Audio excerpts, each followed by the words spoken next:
Hello viewers, this is going to be part 1 of an initial checkout of a lot of telephones. These actually came from our neighbors. They said that they had some old phones that might have been a Uniden one that they just didn't really remember, and asked if I might be interested in them, and of course I said absolutely. So, here they are. Looks like there are a lot of different kinds in here actually. Oh wow. So this one is a Sony one, and this is actually a very thin handset. Now they did say that the batteries were probably all gone at this point. And yes, that appears to be the case for this one. It's got a volume switch here for the receiver, I'm guessing. If the camera can even focus. There we go.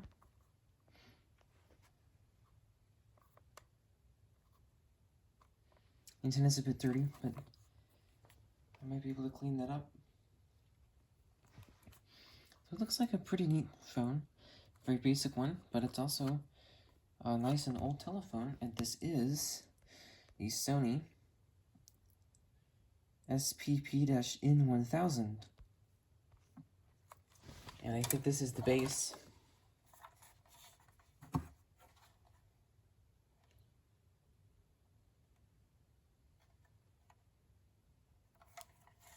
It's pretty cool.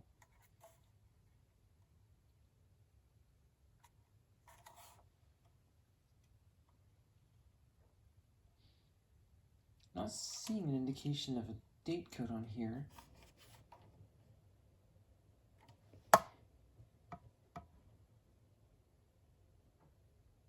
Hopefully I can find an online manual.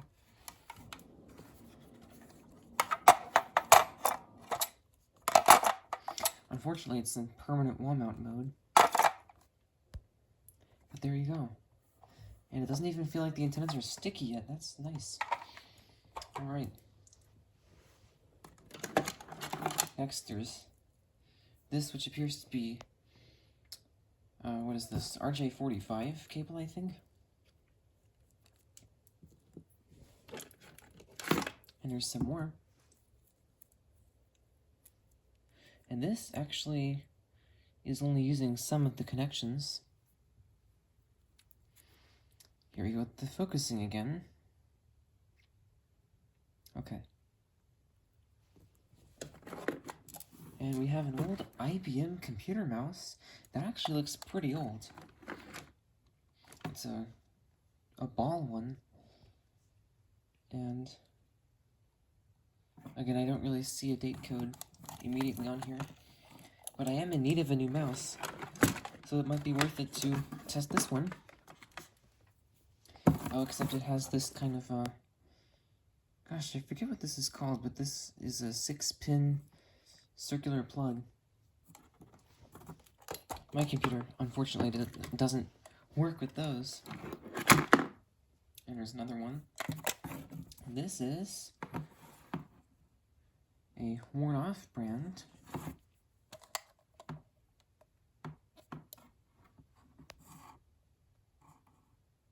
This is Microsoft. And this is another one with the tracking ball. And we've got another RJ45 cable. And then in here, we've got a GE. Probably made by Thompson, 2.4 gigahertz. Also, I think the Sony one is also analog. And this one would also appear to be analog. It actually has a headset jack, which is pretty unusual. And it could have taken a belt clip at some point. And this is the model number 27938GE2-A.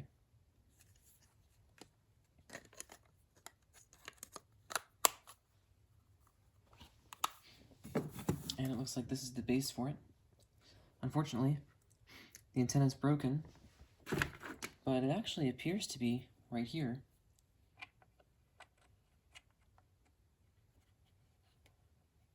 And yes, that looks like it does indeed fit back in place. Although, fittingly, this appears to just have like a solid plastic core, no wires at all. Oh, this is the Atlinks. Alright. Well, that's classic General Electric equipment, I suppose. But it doesn't have a wire in the antenna. And the design of the base actually looks pretty similar to the Sony. Wonder if this was rebranded from any other manufacturer.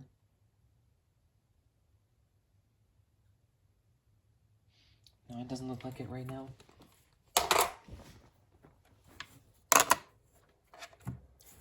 That sits very reclined in there. That's kind of interesting. And I'm only seeing one adapter in here.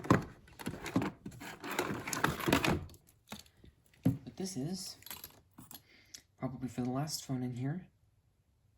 Outputs DC 9 volts at 150 milliamps. And it's got a standard sized plug. And it's center positive. I'm guessing this goes with the charger for the second handset on this, which is actually really exciting for me because I was going to get one of these and then it sold before I could actually buy it. But this is a really nice phone. This is the AT&T E5812B.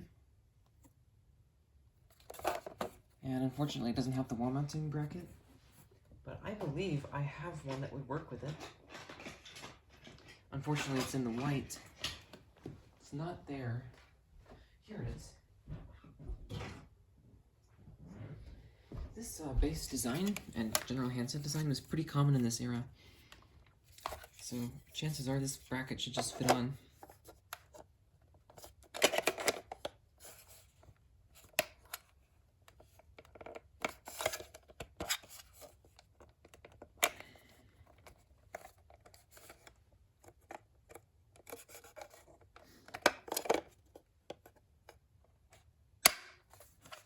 Okay, there we go. So no, it doesn't look the greatest, but now it at least will work.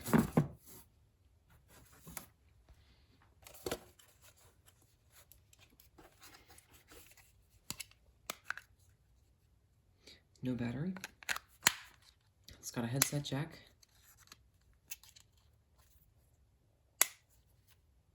And these are actually in really good condition. There's virtually no wear.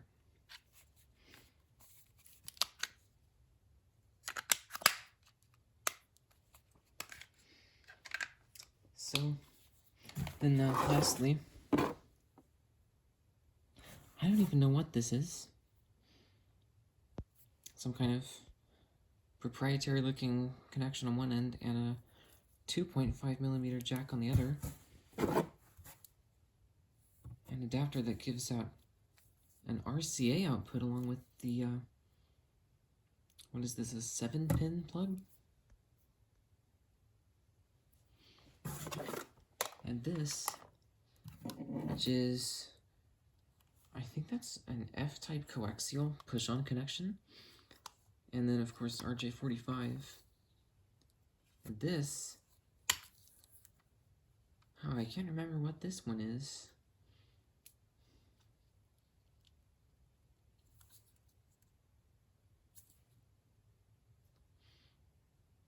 Nothing appears to be moving on the plug itself when I squeeze these in.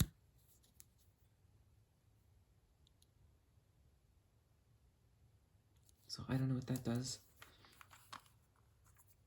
But it says it's a PC card LAN cable.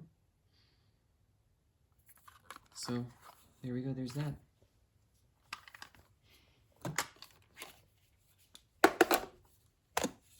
So actually, I may have to see if they have any of these adapters left in here.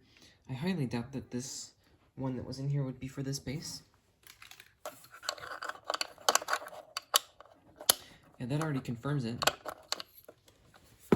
I I'm suspecting it's for this charger. Yes, it says that it takes that, and then up here, it fits right in. Oh, jeez. But yeah, these phones are a lot, actually kind of bigger than I was expecting. The handset's nice and wide. The speaker looks to be quite large. It's a very thick phone. The charger is a good size. And this is just really cool. I can't say I've ever seen this phone before. It's got some of the iconic blue printing on the buttons.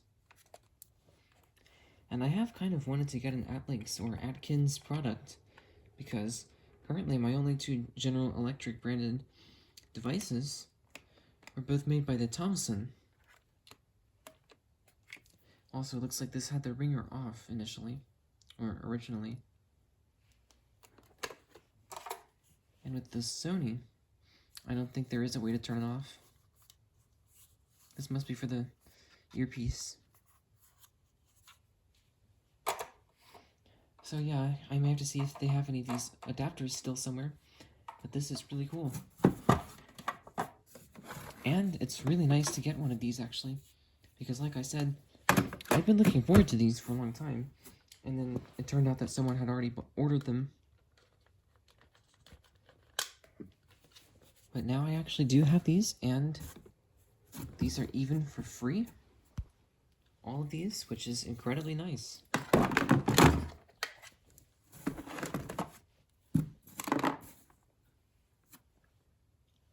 Alright, thank you for watching.